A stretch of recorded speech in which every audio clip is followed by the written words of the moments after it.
up, though? Welcome back to a safe place for Detroit Lions fans. I'm coming to you live from Studio B. I wish I could say my motherfucking basement, but that's not the case. Fortunately, though, I am joined by Detroit Lions beat reporter Kory Woods from Woodward Sports. What up, though, Kory? What's going on? What's going on? Hey, I appreciate you joining, man. And another Detroit Lions writer, Morgan Cannon from Pride of Detroit. What up, though, Morgan? What up, man? Appreciate you having me. Hey, man, I appreciate you guys coming on. Like I said last time, I was like talking football with you fellas. But, man, Luke G had it in the chat. He just got off his live stream. Me and Luke going at it, man. Me and Luke. I might have him comment what we were arguing about so I get your guys' takes. It was a little too crazy for me. You know what I'm saying? It's just a little too crazy for me. But I guess because I heard Kory, because Kory was obviously on, here at Woodward Sports. I heard his take on the 16-16 game between Detroit Lions. Real quick, if you don't mind, Morgan, what was your take on that game, man? I mean, honestly, once it got to overtime, I kind of realized the writing was on the wall. Like the Steelers weren't going to move the ball, the Lions weren't going to move the ball, barring some ridiculous turn of events. I didn't really see the tie going to get broken. So mercifully, the game ended. That's just how I feel. It was bad. It was pretty bad. It must have said, bro. It was crazy.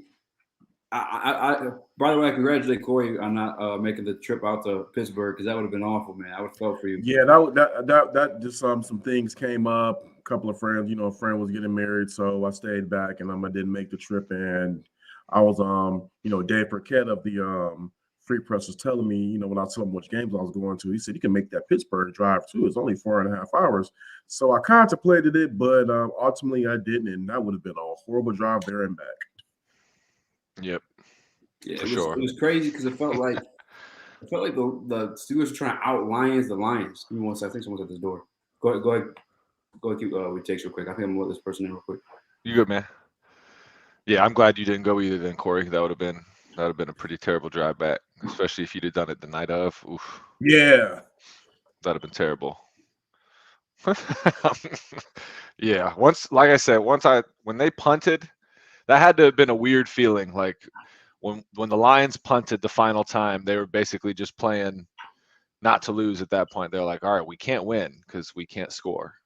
So now at this point, we just got to play for this here tie. And I feel like that would be a terrible thing to settle on. But man, this has been a weird. I've never, we never spoke before. So just your opinion. Has this been a weird season outside of the 0-8 for you? 0-8-1. I'm sorry, 0-8-1. Not really, man. I'm 31, so like I've only known. I was just born when the Lions won that playoff game in like 1991. So like all I've known is this kind of, we've had a couple of good years here and there. They had the 2014, 2011 was fun. 2016 was relatively fun. Yep. But I thought the writing was on the wall before going into the season. The roster was bad. And then, like I told Eazy, when all the injuries happened, I knew things were going to get really bad. Like if you had asked me before the season who the best offensive player was and the best defensive player was on the Lions roster, I would have said Frank Ragnow and Romeo Okwara. So that would be terrible. 35 years alive. I have never seen anything remotely close to winning football here. Obviously outside of the 2014 team, but I'm used to all of this stuff that's going on with this team. It's nothing new. It's heartbreak after heartbreak and snatching victory from the jaws of defeat all the time. So yeah, what can you say? I have a question I want to ask you guys because I know you're more in the loop than myself. And Godwin, by the way, Kory, what's the pronunciation of my man's last name? Godwin Igwebuike? Yeah, Igwebuike. I'm pretty good with the pronunciation. Igwebuike. Yeah, Igwebuike. I got all the Nigerian names good, man. I've got all of them. That's the 7. Well, so he obviously ran for I don't know, what was that 40-yard touchdown he hit? Like 46 or something, I believe. It was close. It was up there. Yeah. But Swift's injury history, and I get he's DeAndre Swift and he's our best playmaker. I think I'm comfortable with putting him over Hockenson at this point. But why didn't he touch the ball more? Why did he touch the ball again after that? Like, is that deserving of more carries or touches in the game? Like, Did anyone get to ask that question to Coach Kory? No, I didn't get a chance to ask Coach that question yesterday when Coach had his availability. I asked him about Jared Goff because I mean he obviously looked like he was noticeably injured, and I was wondering like what was the decision to keep him in there because granted David Blau is quote unquote not a better quarterback than Jared Goff, but having said that, the guy was injured. He could barely throw the ball, so I mean I thought David Blau would be in there. So that's going to be a question that I'm definitely going to bring up with Anthony Lynn, Dan Campbell, and more importantly, I'm going to ask that to Deuce Staley because he's the running back coach. He's the guy that's with these troops every day, coach them every day. So I'm going to see what did he see where he didn't get guy wouldn't get more touches than that. I think Campbell said something along the lines of they didn't want to take Swift out because he was hot, which I understand. But then he also said, in hindsight, he would have liked to get Godwin a few more touches just to keep. I think because Swift was pretty gassed near the end there, and the Steelers just stopped defending the pass like they didn't care anymore. There's just a ton of people down by the line of scrimmage. So, yeah. John Jones say probably another full playbook. I mean, he probably gets like very few reps every week. You know what I mean? Like there's only a certain amount of reps to go around in the week, and if you don't really get any, I mean, I would assume Swift and Jamar got most of the reps this week with Jamal not practicing. So that's a good point by John. And I was hoping, I was really sad to see that Jamar went out with that injury. I mean, that's been the guy who I've been calling on to get involved more in the offense throughout the whole year. Now, obviously, you got DeAndre Swift and Jamal Williams in front of him, so you got two great backs in. It's going to be hard to get a 7th round guy in there, but just seeing him in preseason, seeing him in training camp, I just felt that there was some kind of way that they could have inserted him into the offense. And, when he's been given his chances, he tried to make, he's made as much of them as he could, before the bye week, caught a good pass against in the Eagles game. They brought him out real quickly. I think he had messed up on something. Then, the other game on Sunday, got the touchdown, but unfortunately hurt his ankle. So, tough sledding. Yeah. Yeah, I guess that's another question I got too, because like the talk all season has been like David Blau. You mixed them. If they had a baby, like Tim Boyle and David Blau had a baby. Yeah, exactly. Might be a pretty good quarterback. If I'm not mistaken, wasn't Tim Boyle the original second string quarterback? He was just on IR. Like if Goff does end up sitting down for being injured or whatnot, like wouldn't that be the gentleman who's introduced as a star? Is Tim Boyle? Yeah, Tim Boyle will mean at least throughout preseason. In the preseason, that was the guy. Tim Boyle was second behind Jared Goff and then Blau. Yeah, that's what it seems like. I mean, go ahead, Eazy. No, go. I was just gonna say, Boyle. I think that's kind of what they've probably been waiting for. I like David Blau. David Blau seems like a good guy, but I don't really know how much more Blau is going to offer you than Goff, like in terms of just ability. And I mean, we saw he was in there those few snaps, and it looked like another dumpster fire. So, and I'm not trying to be disrespectful, but Boyle at least can run a little bit. Yeah, I know, and he will. He's probably he's most likely going to throw interceptions if he does play like Goff, but they'll be further down the field. They won't be. Yeah, for me, my whole thing was just like, okay, if you're going to go ahead and you're going to be predominantly run-based because Goff is injured, just go ahead and let the guys sit on the bench and rest up a little bit instead of just keeping them out there. I mean, we know David Blau's not about to go out there and go light it up. At least let Goff get a rest, get a breather, and then bring him back in. A lot of those guys have weird pride, though, with not wanting to come out of the game. I know Goff is a pretty tough, people say a lot of things about him, but that man popped his thumb back in place or whatever last year, right? And so he's tough. He's got that about him. But, I don't know. And that was one thing that he said earlier in the preseason and during his media sessions. He said one thing that is really underestimated about him is his toughness. Like he said that he feels that maybe he's not in that same conversation of Matthew Stafford as far as ability as a quarterback, but he feels that he's in that same conversation as far as toughness. And I mean, it's proven. I mean, like you said, last year won a game with the playoff, won a playoff game with the thumb. On Sunday didn't want to come out with the oblique injury, so he's got some guts. I'll give him that much. Yep, I agree. For sure. I remember some of the training camp stories too, being that I think it might have been Burkett who wrote this one, but. Boyle having a stronger arm than Goff. Like, do you expect any jumps in this offense if Tim Boyle does step in? Because like I remember there's a one play specifically with Khalif Raymond, who Kory, I'll give you credit on. You've been raving about him since training camp. He had some space and it would have been a touchdown had Goff had the arm streak to complete that. Like, can you see Boyle stepping in and making those types of throws and kind of just like I guess opening his playbook a little bit more? I would be shocked if they went ahead and made the transition to Boyle. I think he'll get in there this week because I think there's reports out there right now that Goff is going to be questionable this week. So, you know what? It all depends on how healthy he is. I think asking the guy to come in there in week 11 and light it up is asking a little bit too much. I mean, you got to build that rapport and that chemistry. But, I mean, if he's ready and able, he can make those throws. I mean, we'll see.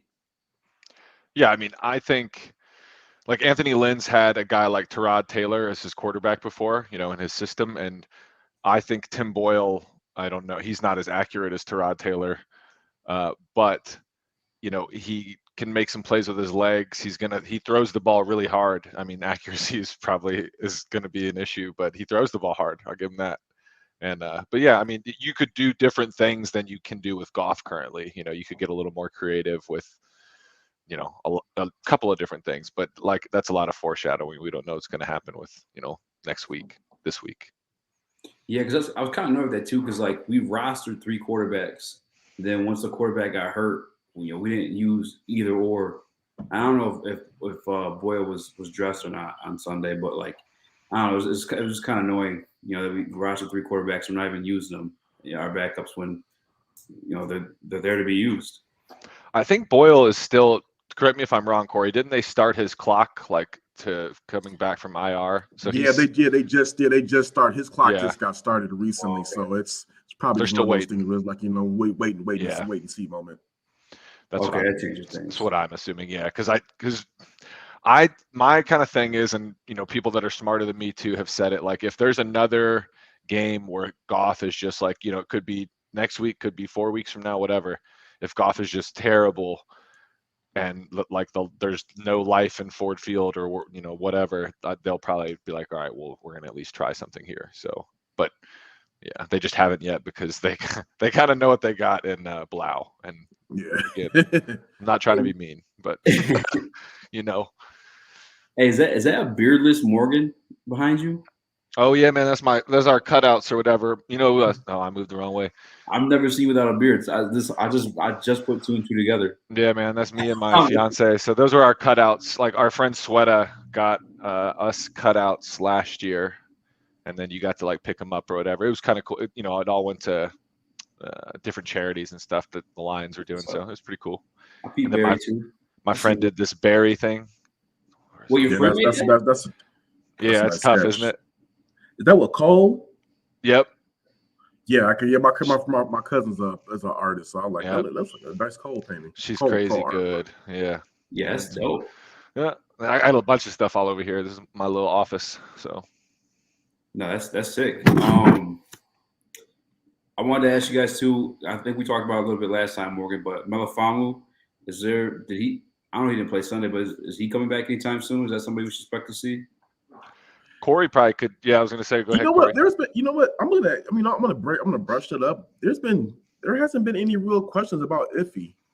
I've seen him at practice. I'll say that much. I've seen him at practice, so I do know that he's practicing. But I don't know when the timetable is for him to get back out there. But I will say that when I've been at Allen Park, I've seen him in pads, so he's at least getting work in. I think Campbell said something along the lines of that he hopes they get to see him again. Like he thinks they will, and he hopes they will. So, and that would be good because just to get him some reps, throw him out there with Jacobs and everyone else. So, and he was showing promise right before the injury too. Mm-hmm. Yep. That's why I had to ask because was he 4th round, 5th round? Melifonwu?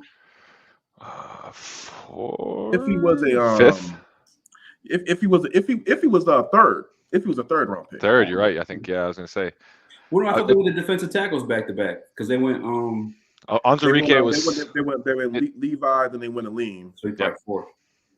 Either way, he was one of the early returns of Brad Holmes that had me excited and hopeful for the future.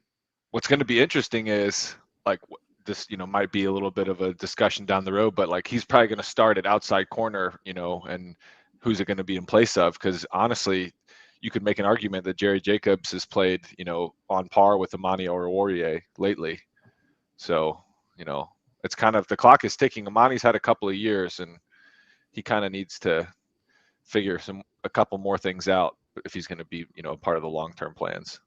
Yeah, he did. I will say he did himself some favors, on Sunday he did have a couple of blunders, but he did, for the blunders that he did have, he made a couple of great plays in there for the defense as well. Yeah, he's made some plays all year. My concern is I just don't know if he has the top end speed to be a corner 1 or 2 on a good defense. If he's your corner 3 or 4 on your roster, then that's pretty good. Spot start, get some reps, things like that. But if he's your guy, that's not really. But that was again supposed to be Okudah, so we go back to the injury. Thing. So I mean, and even then, Okudah, you got to go even before Okudah went down. I mean, they brought in Quentin Dunbar to be a part of this secondary. He didn't even make it to camp. No, that man had some stuff going on. Yeah, I had a lot of things going on with him. So we had 2 picks in the 3rd if he was a second. That's what I was going to say. That sounded right because I knew, it was Levi Aleem, then Melifonwu, and then Derek Barnes. Derek Barnes, Amon-Ra St. Brown, and then Jamar Jefferson. I got it in order there. There you go. My man Luke is crazy. I'll say this first and foremost. But he's been pushing this narrative since his rookie year, so I got to give him credit if you guys agree with it. But you see Okudah return to the corner position, or after Achilles, he lose explosiveness and become a safety? I have to ask, as he's been preaching all year, I haven't been opposed to it, but I've been on the Okudah bandwagon hoping he just turns out as a cornerback. You know what? I think it depends on how healthy he comes back and the work that him and AG has been put in. AG has been talking about him, coming back and going back to that corner position. But you never know with those type of injuries like that. I mean, Achilles is years before that used to be a career killer. Right now, he's gonna lose. He's definitely gonna lose some explosiveness. So I don't think that safety would be a bad idea. But right now, they're gonna have, when he comes back, they're gonna have to figure out something to do with him, because it is just, I don't want to call anybody a bust, but it's looking like a dud pick at this moment. It's just, and it's bad luck. And I think he seems like a great person, and yeah, he's very intelligent. You hear the coaches talk about him, Aubrey Pleasant and Aaron Glenn. He seems really intelligent. He seems like a good person, but just the injury bug. That's a tough injury to bounce back from. The data shows it, but he is pretty intelligent, and moving him to safety or even nickel, where his long speed isn't an issue, because he is. He put on. There's a lot of good tape of him at Ohio State. He was number 3 overall for a reason. Kind of people lose sight of that. People were he's surefire, blah blah blah. So. I will say I disagree with him going at number 3. I was big time against that, because I feel that when you're picking a cornerback at number 3, you're telling me this guy is going to be Deion Sanders or Charles Woodson. Now, if they would have, traded back and got him in 5 or 6, maybe even 7, okay, maybe you get lucky. But 3, I thought they were reaching for the sky on that one. That's where I was too, man. The game plan on that one, because obviously there was rumors that Miami wanted Tua, and then we went and signed, in my opinion, the worst Lions free agent of all time. And no disrespect to the man, but just the signing itself was just fucking awful. And Chase Daniels, I was what are you doing paying a backup that much? Yeah, I don't know. Chase Daniels not like Marcus Mariota got paid less than that. You know what I'm saying? What the bro? That was a bad contract. There was a lot of things that went into Okudah going there. First of all, the Lions were never going to take a quarterback that year. It just wasn't going to happen. The GM and coach were under a win now mandate. People can yell about that. And then everyone with their revisionist history is wrong, because Herbert's way better than Tua, and Tua might actually be the B word. So everybody was wrong and everybody's dumb. You know what I mean? It's all revisionist history. Yeah, taking a corner at 3 wasn't, but the Lions didn't get Chase Young. So you were left with Okudah. They were under that win now mandate, the Boston boys, and then the shit hit the fan, and then it was all over. So it sucks. That's what sucks for Okudah too, man, because he went into a crappy situation, got hurt. I want him to do well. I would love him to become a free safety, and because he does have good ball skills.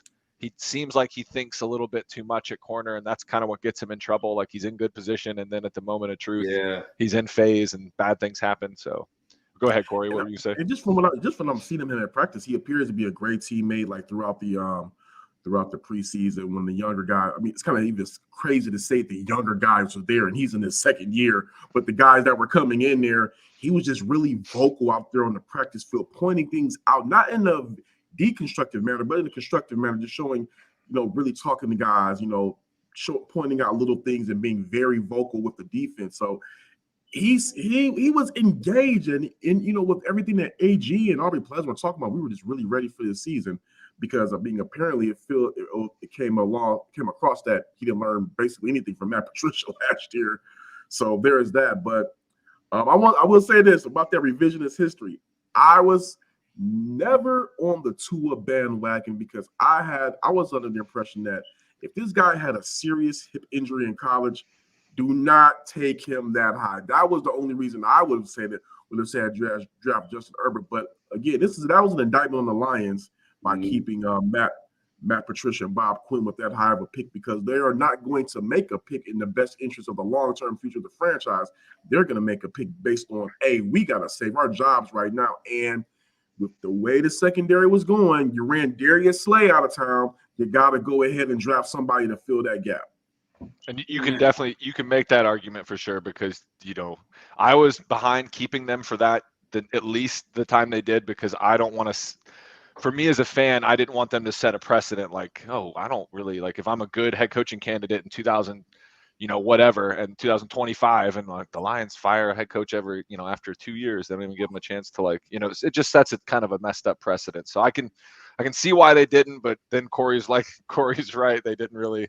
They made the best interests of saving their asses in 2020, and not in the best interests, Absolutely. I will say this, and this is just from a former Lions player told me this. I don't know who he's talked to, so I don't want to name drop him, but he said that the moment that Bob Quinn got rid of Jim Caldwell and brought in Matt Patricia, the clock was already starting on him to turn in the winner, because apparently the Lions did not really want to part ways with Jim Caldwell, but when you bring in the GM, you got to let him bring in his guy. And I believe that too. And that's, and it goes back to I like what Sheila and and Chris Spielman and them did this time. Like they really were thorough, because last time they hired a consulting firm, and that's what a lot of people do. So I'm not knocking it. Back in the day, I was like, hey, they hired a consulting firm because that's what everyone does. But that's not really a great answer. That's what everyone does. So it wasn't really thorough. They were like, oh, there's this guy in Boston. He's really good. And then the Lions gave him the keys to this mess, and they're like, here you go, fix it. And where else has the Patriot way worked besides Boston? Nowhere, man. It's crashing and burning in Miami. Brian Flores is on the hot seat. Joe Judge is on the hot seat. The only one that it's maybe, and I would not even call it the Patriot way, it's Vrabel, because Vrabel has his own way. If anything, Vrabel's like Dan Campbell. So Vrabel is not the Patriot way. So that's the only example of someone other than Bill. And he broke off from Houston, if I'm not mistaken, too. That wasn't the linebackers coach over there. Yep, yeah, he just played there. Yeah. Kory's right. There's no one. That tree needs to be chopped down. I think no one's gonna be picking from that tree anymore. If I'm a betting man, I think that thing's especially now it's going to be the Andy now too. Yeah, it looked promising last year. I thought they were going to get things together this year. Just not the case. I like Brian Flores too. Seems like a good guy. Joe Judge just seems like a slimmer Matt Patricia to me, but I don't know. Making them do stupid things, man. I'm just not. Ever since I what I'm talking about when they're like, I was when it comes to Patricia. I didn't necessarily want him, but I thought he deserved a third year to get his culture established with his dudes, and he lost Stafford the second year. You know what I'm saying? So let's see what let's give him another full year, but he ultimately just wasn't a leader. Just terrible. No. You had to see it through. I was never on the Patricia bandwagon. I just seen the New England Patriot coordinator taking a head coach job story too many times. And granted, if you want to just go ahead and move on from Jim Caldwell at that point, okay, fine. I just felt that if you were going to move on from Caldwell, Patricia, who was unproven, was not the guy. Yeah, that roster was good too, and that's what It sucks. I love Jim Caldwell. Those are some good years, like relatively as a Lions fan. Those are for me and you, Corey. That's pretty good years. Easy. Those were good years. You're that same age bracket. I was like, damn, this is pretty. This is the promised land. This is watchable football. Yeah, 3 or 4 years winning seasons. I'll take it. Fun. That's all and that's what I really can't wait for. Is the fan in me is like watching meaningful football like around Christmas again. You know what I mean? And not preparing for April. Yeah, I'll never forget when they clinched against the Chargers, and I remember what year it was. I couldn't give you the exact 2011. I was 21. I remember all that year. It was a great year. Think about it now. They went around the field high-fiving people. Schwartz, man, I feel like he might get another gig at that coach. Maybe. He's a wild I don't know. Yeah, that they would break the curse, because I believe, if I'm not mistaken, no former Detroit Lions head coach has had another. Well, take that back. No hired Detroit Lions head coach has had another head coaching job, because Digron, interim coach, he did get picked up. I don't understand these coaching circles, man, though, because what's his name? Lombardi is the offensive coordinator for the Chargers, and that's why their offense probably is abysmal. I haven't really watched a ton of Chargers this year, but like, how does Joe Lombardi get another job? Joe Lombardi was the one who got ran out of town by Martha. Remember when she fired people in 2015? She went to the office and started. She fired that golf cart up. Yeah, that was after the England game. Yep, you're right. Yes, it was, because we got just smacked. Got smacked by Arizona. By Arizona. I do remember that. Yeah. Woo! He was like, and I thought it was his fault too, but then Caldwell carried on with the same, wide receiver screen pass to Golden Tate that everybody in the entire league knew that we were doing. If I could tell we were going to do it from at home, my fat ass couch, damn motherfucking guys who started your tape all week know that's coming. That was annoying, man. I don't. That's what I don't understand though. Like, how dudes like Joe Lombardi's an offensive coordinator again. I guess everyone, you can get a second chance. That's cool. Whatever. You got friends in the league. Somebody else you want gets hired. All right, we'll just pick him up. Wow, See, that's why I was pretty. I'm looking at Raheem Morrison, wondering how is he still getting work. Yeah, see, these are the things that's why I was encouraged. This was a different approach. Campbell's definitely more of a CEO type. He's a staff, like the staff is awesome. So, I've liked what they've done. 8-1, record regardless. This roster is so bad. It was before the injuries. So, it'll be nice to see what they can do when they have, better parts to work with. That's just kind of most definitely, because I'm looking at like the job that Aaron Glenn is doing with this defense, and I'm just wondering, like, dude, how it's really boggling the mind that they're playing to this level. Like, I'm like, okay, if the offense could just do something, the defense is playing well enough to win the game. They're not gonna go ahead and make takeaways and get the picks and stuff you want, but they can at least stop an offense. Yeah, yep. I mean, he got Morgan questioned if Jerry Jacobs should be a starter. You know what I'm saying? Like, that's how good Aaron Glenn has been. Every guy who's filled in the role has been. And they're all, like, a lot of them, AJ Parker, Jerry Jacobs, all UDFA rookies, man. Like, then Jerry Jacobs got hurt, and guess who came in? Mark Gilbert, another UDFA rookie from Duke. They just keep them rolling. But that's what you have to do when the Lions have $62 million in dead money. 62 million of their 185 allocated million is dead money. And how do you, but I give Brad Holmes credit, because he bit all the bullets basically this year that he could bite, minus, I guess, Vitae and Flowers, if you want to get technical, but you can't do anything with their contracts right now because it's just they're too big. Vitae you could maybe move on from next year, but he's playing pretty good. Yeah, I think he's there at guard. Kory, I know you said you had to get going around this time. I did want to sneak in. I can hop on for a quick. I can stay on for a little bit longer. Okay.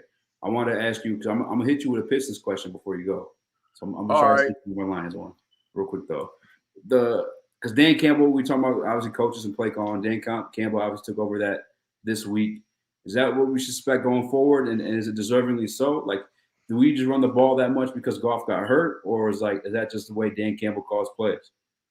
Well, yes. Well, he talked about that. He said right now it's more like a wait and see thing. They want to see how it's going to work out. They got the tie. There was just nothing really to write home about. But he brushed on it, saying that it was going to be it's something that could happen. They're gonna see down the line. But honestly, I kind of felt that was coming. You know, when he said that he was going to get more involved in the offense, I was like, okay, And then Wednesday came, and we talked to Dan Campbell again and the coordinators, and Anthony Lynn said something that really kind of threw me off. Maybe I could be reaching too much with this, but I feel like I'm a good reader of how you say something as opposed to what you say. And he said something along the lines of just like, they're asking him about Dan Campbell and how did he feel about Dan Campbell being more involved in offense. And he kind of said something like, hey, this is his team. He can do what he wants. And I'm like, Dan might be stepping in and really about to take over the whole play calling. Then what happened Sunday night? He confirmed that he was taking over the play calling. So I'm thinking that for that particular game with Goff's injury, they just went ahead and like, all right, let's just figure out the best way to finish this game and not turn the ball over. So I think they were playing not to lose. I think you can say they were definitely playing not to lose. But moving forward, I think hopefully they have more of a collaborative effort because regardless of the job he's done this year, Anthony Lynn is still a play caller. And hopefully they just figure this out because it's just a weird situation we're dealing with this offense.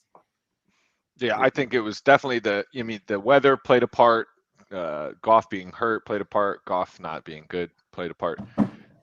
So all of those things play parts.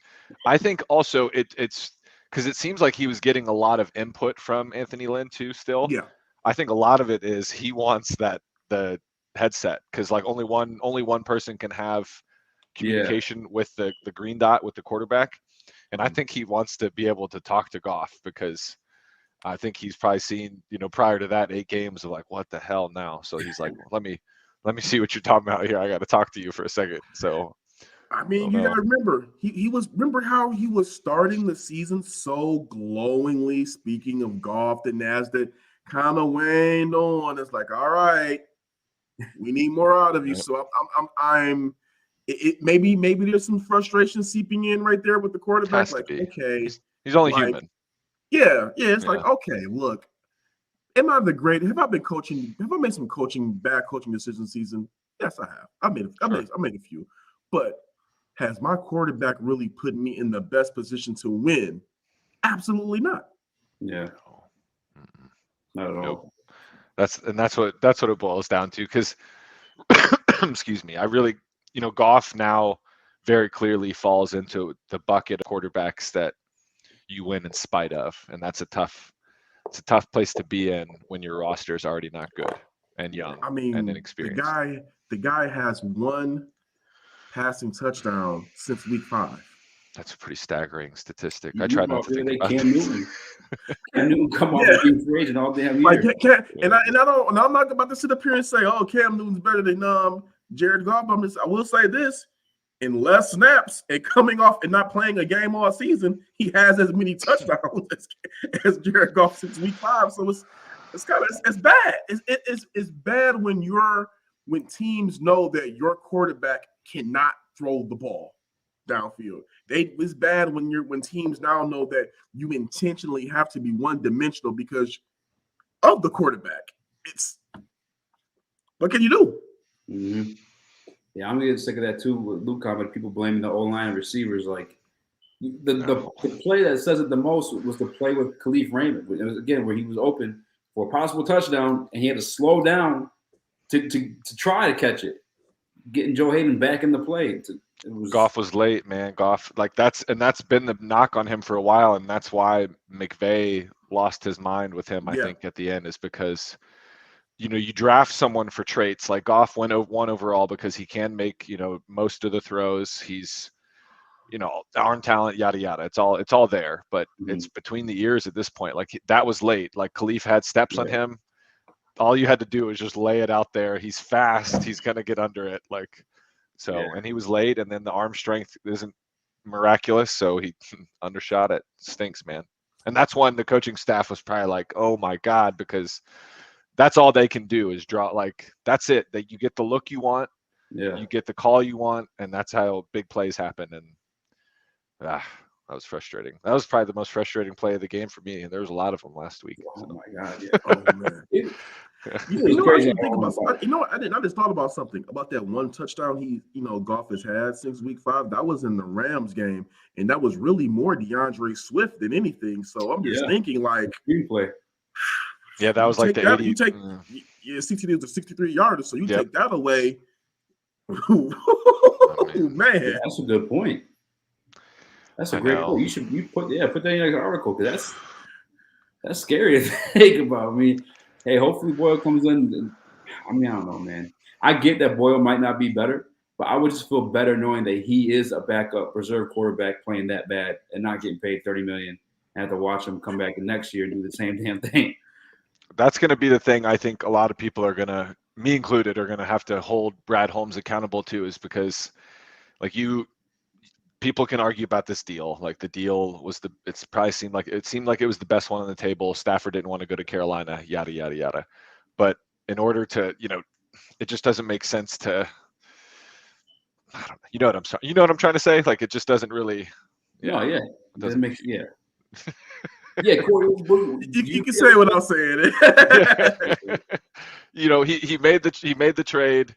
It was the best one on the table. Like, people are like, oh, he wanted Goff. Like, I'm sure he's got to say what he's got to say. He did evaluate Goff. Like, he could be guilty of still having a thing for Goff, but at this point now he has to be judged on, okay, like, I've seen that he's still, like, not that guy that he was in 2018, and I need to move on. And if that's cutting him and eating the $30 million in dead cap and just picking up someone cheap just to bridge the gap for another year, then that's what you got to do. I will say this: I think that Lions fans will be able to stomach knowing that, okay, if let's say you cut Goff, I think Lions fans will be able to stomach the fact that, okay, they go out and draft, get somebody. This may not be the guy, but at least we know that this guy who's getting paid $30 million is not out there on the field, basically liability. Yep, contributing to the badness. Yeah, I think that's where they're at too. And you know what you have in him. It's like there's not really any more that we need to see. And I think Goff probably at somewhere in his head is probably registering, like, dang, these probably my last days as like a starter in this league, because he'll get another contract as a backup somewhere. And that's what really shocked me the most about his plays, because he had to know coming in here, hey, I am really auditioning for my next starting quarterback position, and he's failing the test with flying colors. Yeah, and I'm sure other people have touched on that too, but I'm sure that's probably registering in his head. You probably try not to because it's really negative, and you're trying to keep like a positive self space if you're Goff, but I'm sure it's getting negative, man. I feel for him, like, on a empathetic level to an extent. Yeah, he's making a ton of bread for sure, but also, like, dang, man, like, everyone. And then everyone's ragging on you. Yeah, and dang. So I try not to pile on too much, but it's tough to watch him play football every Sunday, no doubt. I will say this though, as bad as Goff has been, I did not want to hear Terrell Pryor talking about that he could be out there doing a better job. I thought that was the most comical take of everything that has been out there about Goff these past couple of weeks. Yeah, I mean, Goff's still going to end up being like a quality backup in the NFL, like, which is still, nothing to throw a shoe at. So give me the RPO with Pryor at this point. I don't know. What's Terrell Pryor been doing lately? Chilling? Or is he doing like smoking a whole MMA or something? Playing some 2K. I don't know. Oh yeah, he's not. Yeah. Jared Goff might beat him in a foot race. Terrell Pryor needs to calm down. All right, real quick, Kory. Obviously, the line's a little bit away. I know you gotta get going here, but the Pistons and Cade Cunningham, it's like I seen a meme on Twitter. I don't know who posted, but had a Ferrari parked next to a trailer. That's what it feels like Cade Cunningham is with the Pistons. How far away are these guys? I know you love basketball the most. Oh, you went out. Oh, how far are the Pistons to, I guess, being respectable? And what pieces do you think they need to be to become that? Well, you know what? I'm going to be 100% honest. I'm a basketball head, so me stepping into this Lions role, I've really just been so immersed in the Lions stuff that I've only recently been capturing a lot of the Pistons games. So, because, like, okay, I got to really watch this team.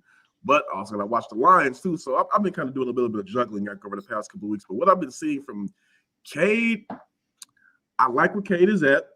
Coming off the road ankle. I knew that he's gonna have to get his legs up under him.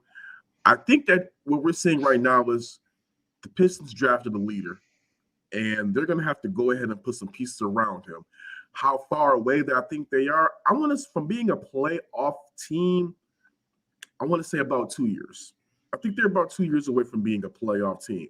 I think with the nucleus of Sadiq Bey, Cade, and Jeremy Grant, you have something there. Now you need to go out there and go get I like Isaiah Stewart, but I think you need to go out there and go get another big man, somebody who can also stretch the floor and hit free throws, and then go ahead and foster that bench. But I think they're about 2 years away, and I like the way that Troy Weaver has went about building this team. At first, I was like, what the heck is he doing, signing all of these to these weird contracts? But what I think he's doing, if I can kind of like be a side, examine his head, is I think he's trying to get contracts that he can move later, package for deals later, because I'm thinking when Olynyk comes back, maybe there's a disgruntled player that wants to get out their deal. You can package a pick, Olynyk, and maybe a Grant, and then lure a superstar, or maybe you don't even have to get rid of Grant. Maybe you can just package that pick, Olynyk's contract, and somebody else, and get a really good piece. Who knows? But I think they're about good 2 years away. What do you think of the Marvin Bagley rumors? I think that Marvin Bagley failed his Pistons auditions in that Kings game, so hopefully that's into those rumors. Yeah, I might give him just for a second rounder now.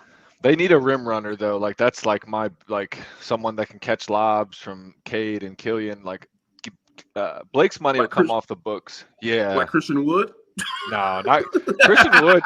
I'm good on Christian Wood, man. I don't like. It seems like people are kind of souring on him. Like he's kind of showing. He played the game of I wanted to be here, but he didn't want to be here. He wanted to get paid. Yeah, exactly. He wanted to get paid a little bit. Now apparently, I mean, Houston's lost like 11 games in a row. Things are not.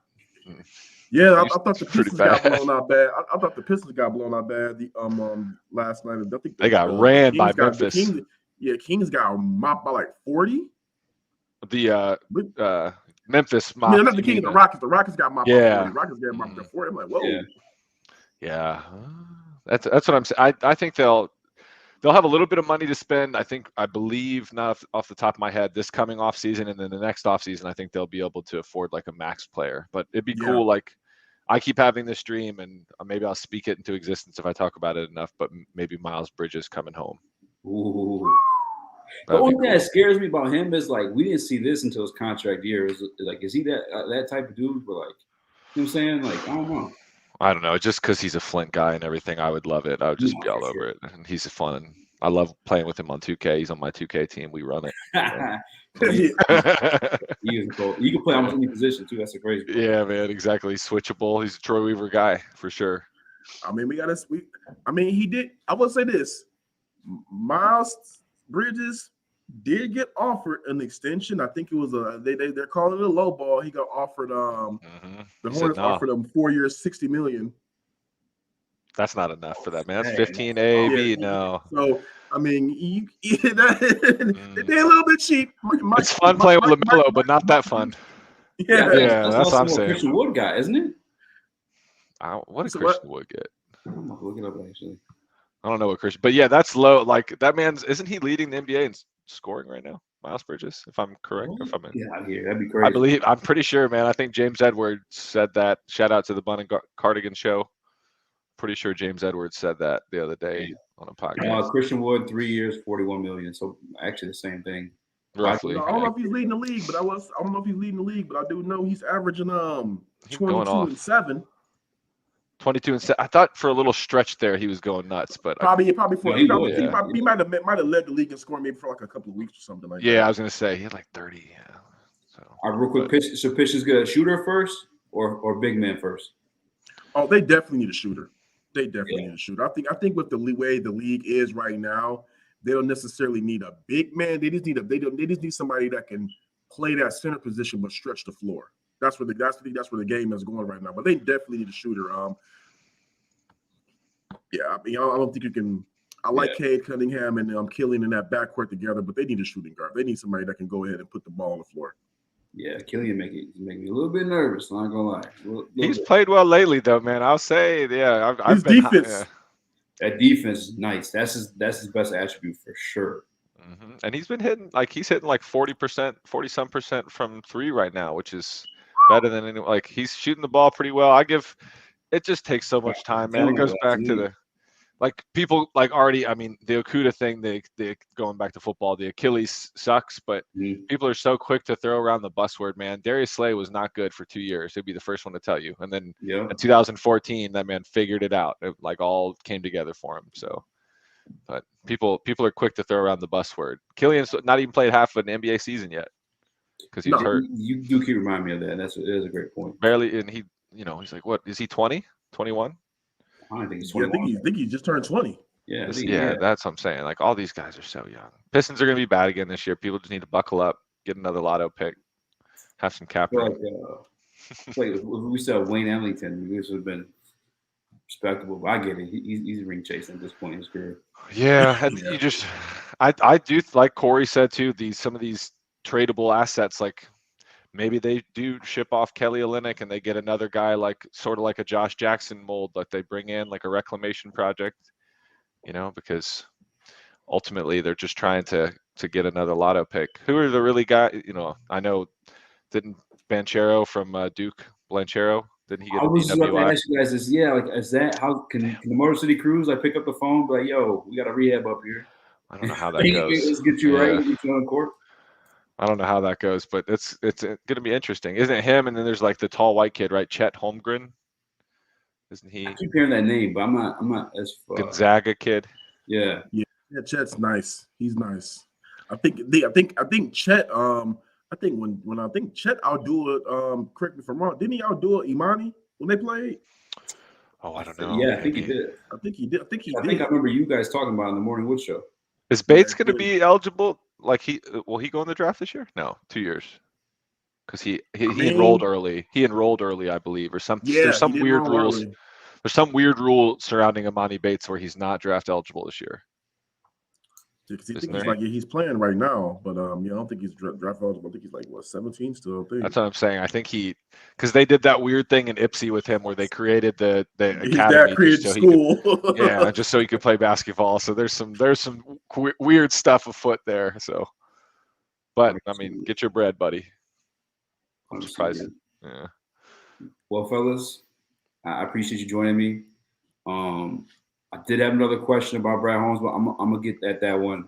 I'm gonna text you guys that one because I don't know. I'm gonna put Kory in tough spots. All right, they can put me in a tough spot. If I can't answer it, I'll just be like, no comment. I was gonna say because the trade for my man, the receiver. Oh, Trinity Benson. Trinity Benson. Yeah, Trinity Benson. There was another one too. I think I wrote it down. I know they got Kadero Hodge too. Trinity claimed one. They claimed him. Yeah, they claimed Kadero Hodge. They traded for Trinity Benson. Benson, like a 6 or something. And I didn't understand the Trinity Benson one because this guy has not done it. I'm still wondering when is he going to show something. Yeah, exactly. That might have been a panic move. That might have been Brad's first panic move. Like, oh my God, my roster, my receiving room is as thin as a credit card. Let me call somebody. The Lions sent the 5th and the 7th for Trinity, and they got back Benson in the 6th. It's okay. You lose overall one. I'm not tripping about that too much. And you take a swing and. Yeah, I don't know. You're desperate at receiver right now. Did Josh Reynolds suit up Sunday? He did not, but he will apparently this week. Okay. Which would be good because then you can at least have, in my opinion, now you have Reynolds, Khalif, and Amon-Ra as your top 3 very clearly, and then everyone else. Hopefully, I don't know. That's just my head. And hopefully, Goff and Reynolds are able to quickly get back to the rapport that they have. I mean, let's see where Goff is at this. Even if Goff even plays this week. So right, maybe yeah, exactly. I'm kind of and I hope him the best of health, but I'm kind of hoping he does sit just so we can see what we got. just to see. I mean, why not at this point? I don't blame you. Zero motherfucking wins at this point, bro. I feel like I'm at the point where I feel the Lions should just.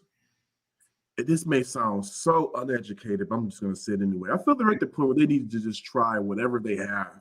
No, yeah. They're at this point because I mean, you didn't win last week. You're 0-8. You're 0-8-1.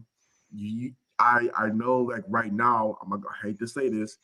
Do fans really want them to win too many games? Because right now they're trending right now in number 1, top 5 pick. But at the same time, they got to go ahead and get a win. So I say try whatever works. Try something. If turn over every stone you can. Turn over every stone you can at this point. No, I'm with you, bro. I'm with you 100%. Like Morgan said earlier, it's very frustrating every Sunday to watch Jared Goff's brand of football. It's just I'm sick of it at this point. I'm telling you, man. It'll be different if he were just like, had some bad games, threw a whole bunch of picks. Or like, this guy's a bad quarterback, or like he's not capable. This guy just cannot do anything. I'm gonna pull back from being too critical. It's just like he just not shown any type of command of the offense. Don't get Adam'd out here, man. I think it's between his ears, man. It's between his ears too. He's distraught. You can tell. Like, I think whatever happened between him and McVay it made some like irrevocable like damage on his like psyche, and that sucks. I'm not trying to speak on anyone's mental health like that. Like, I hope he gets it situated, but it doesn't seem like he's ever confident like in what he's doing. You know what? And that's the thing. I think it is something about where being traded from the Rams rattled him because definitely. I've seen his Rams tape. Was he the greatest quarterback? No. But when the Lions got him, I'm like, okay, they can win some games with him. I've seen him play. They can win some games with him. Okay, so far I'm wrong. And it just speaks to situation that these guys are drafted into. Like Goff, they were bad, and then McVay got hired, and then they had Todd Gurley, and Todd Gurley had that little stretch there where, it was arguably one of the best stretches for a running back in the modern era, where he was just churning out production, and then they had the dominant defense. So like when everything was clicking, Goff's fine. When you can get him into, designed rollouts, when he only has to look at one or two things, he doesn't really have to process a lot or, move through his, his reads or his keys. And he's good. He's fine then. But he's just one of those guys. He's developed into a guy that you're going to have to win in spite of.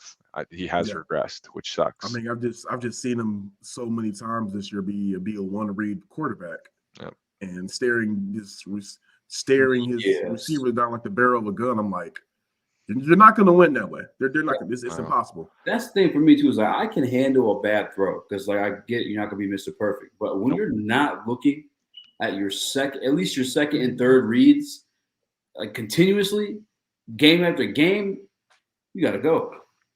You got to go. That's what it boils down to, and I think that's what like we talked about earlier. That's going to be the thing we got to see. If Holmes and Campbell can rip that Band-Aid off at the end of the year, if things continue to trend this way, because I don't think you can do this again next year. If Goff was playing passable football, then this would all really work out well, because he could be another bridge next year. You have a rookie start behind him, whatever, but you might have to change your course of direction just because of how bad this has been, unfortunately. If the Lions had three, I'm not gonna go say four. I'm gonna say at least 3 wins. Bare minimum. They at least had 3 wins, and Goff won about 2 of them. People will be like, all right, they'll be patient. They know it's a bad roster. They'll be patient. Be okay to bring him back next year, and then after that, cut bait. Yep. Won. But right now, just off of how bad this experiment has been, I don't know how you sell bringing him back to the fans.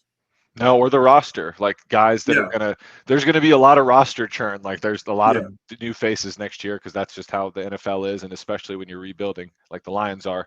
But how do you sell that to guys like Penei Sewell and Frank Ragnow and be like, hey, we're going to roll this. I know you guys saw it 17 games last year, but we really think this 18th one's going to be different. So let's just give it a go. But that's gonna be tough to sell to them, even if you are Dan Very Campbell and people like you. I mean, they're already losing it. They're already losing attendance. Like they're gonna have to do something. They're gonna have to dress. Oh, fans, That's yeah, the one spot where it never used to hit them. We always used to show up every Sunday. Yeah, Now it's for the first time in over a decade, attendance at Ford Field dropped below 50,000. Yeah. Oh, I saw it. I was there for that abysmal Eagles game. That was brutal. That was a very brutal game to cover. Man, I flew home from New York that morning after we saw that. We went to Rolling Loud in New York, and man, we flew home that morning, and I went to the game with my boy Khalik, and I told him it was his first NFL game, but I was like, hey, bro, I know I don't want to ruin your moment, but whenever you're ready to go, I'm ready to go. I was like, I'll just listen to this on the radio. I don't gotta see anymore. I don't ever leave early, man. I always stay. I'm pretty particular about that, but yeah, I'm still gonna go. Don't get me wrong. I'll be there Thanksgiving. Yeah. And we gotta hit a Pistons game together. Man, I'm going to going to the Warriors game Friday and the Lakers game Sunday. Ooh, I'm gonna text you see what those tickets are. Let me know. I got a package at the beginning of the year because I was like, you know what, I might as well get on this boat because I go to enough where it makes sense. I mean, the Warriors, bro. I know. That's what I'm saying. I'm gonna see Wardell. They come back, bro. Oh my God. They might run the Pistons by like 30 or 40, but hey, at least I can see I've seen Steph play. Yeah. So. Real quick, one last basketball one for you, Kory, because I know you're a Michigan guy too. Isaiah Livers. Any expectations, if any, for him? Because he got called up, I think, yesterday. Again today too.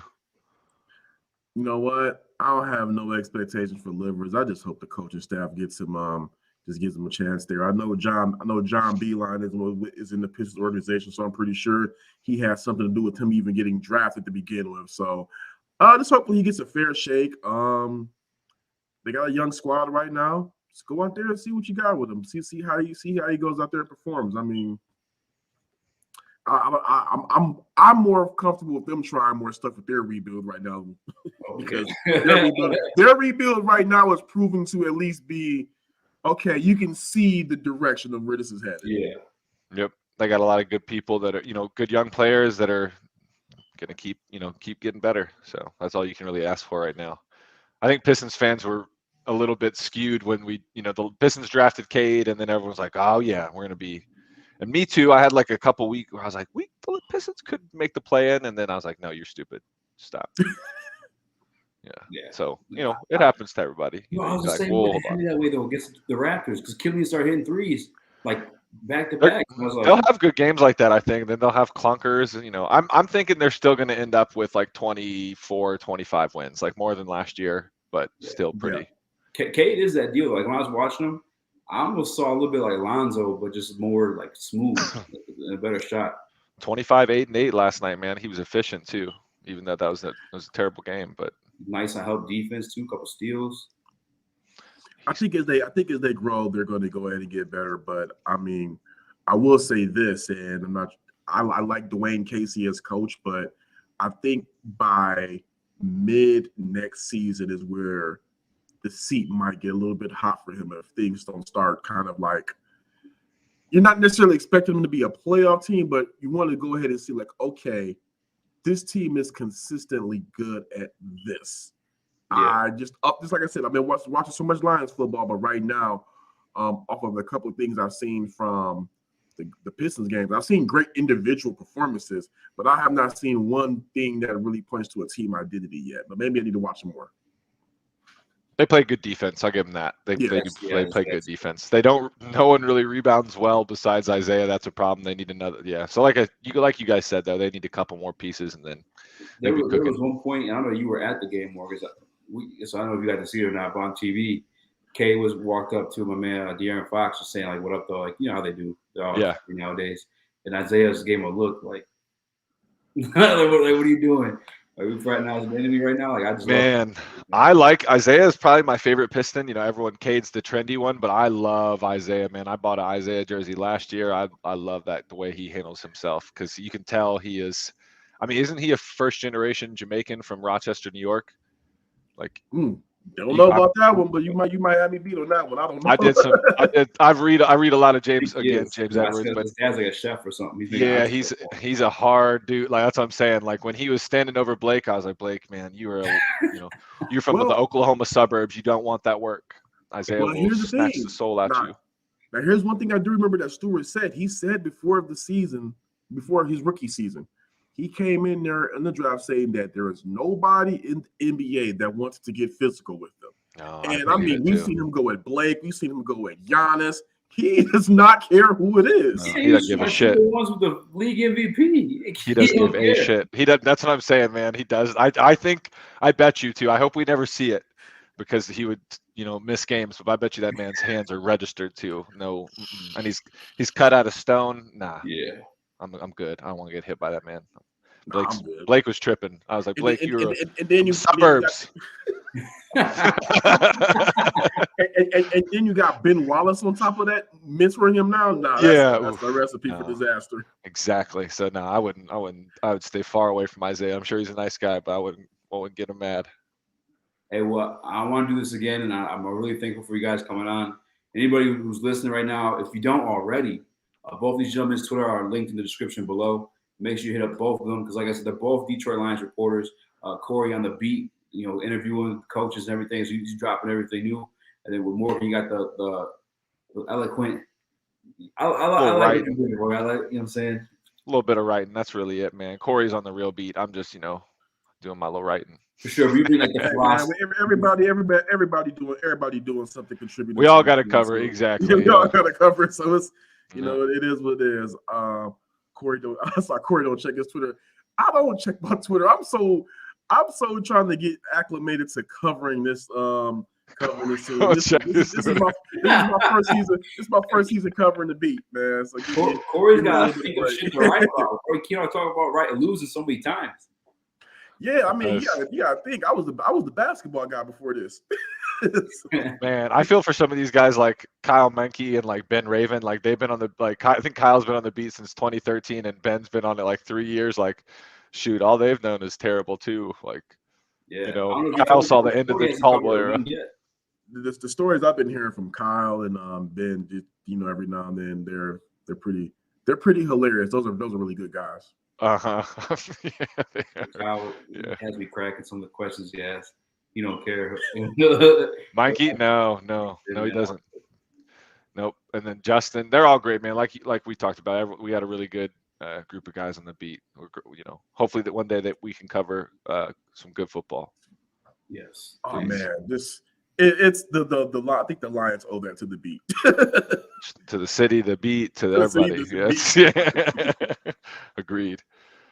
I appreciate you, fellas. You guys got any articles dropping soon or anything you want people to check out? Well, I just dropped an article the other day about got an article on woodwardsports.com, me talking to Charlie Batch.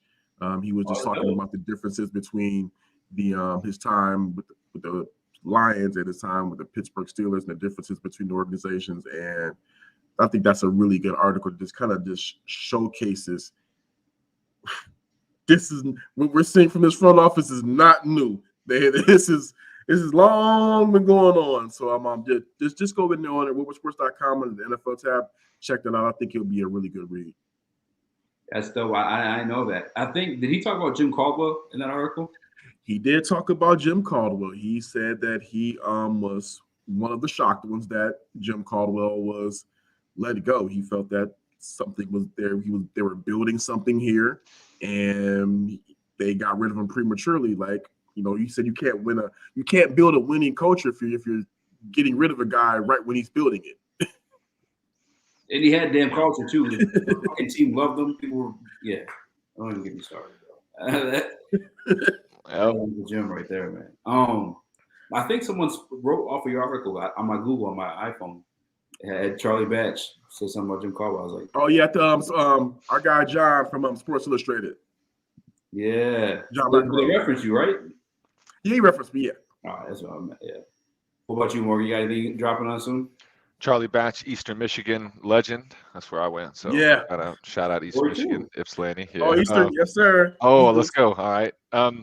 So for me, I just have my weekly stuff at Pride of Detroit. We'll probably get into, everyone. We have a lot of great stuff there from a lot of different, writers. So definitely check that out. And yeah, much to Jeremy's dismay, we'll probably start getting into the draft here in another month or so, and he's gonna get pissed off. But it's just how it goes. He hates doing it that early, but it's what people want. So. Oh, that was the other Brad Holmes thing I wanted to say. No scouts at the Corral and fucking Willis showdown. Yeah, I asked him about that. I asked Dan Campbell about that. He just said that it didn't cross his mind. His mind wasn't there to send anybody out there for it. Yeah. That's strange. I don't know. I mean, yeah, I left that one alone after he said that. Someone said that they can watch tape and yada yada, and I'm like, yeah, sure. I don't know. I'm sure they'll be able to go see him later this year or at some point, but who knows? I say I didn't like the answer off the simple fact that there were teams that are in the play that are right now in the playoffs that sent scouts out there. Thank you. And Thank you. Lions, yeah, that should have been a scout should have been sent out there for that. I'm happy they were at Kayvon's game. That's all I really care about. Yeah, I know everyone wants the quarterback, but I'm like, man, I don't know. I'll go with the surefire edge rusher. Well, sure-ish fire. So, but yeah. Well, I appreciate you guys, and maybe we'll try doing this again sometime. Yeah, let me know, Eazy. Appreciate it, man. Great. Nice meeting you too, Morgan. Yep, nice meeting you, Kory. Have a good night, guys. Yes, sir. All right, now we'll see you. It's easy. Speak easy, baby. It's easy, baby. It's easy, baby. It's easy, baby. It's easy, baby. It's easy, baby.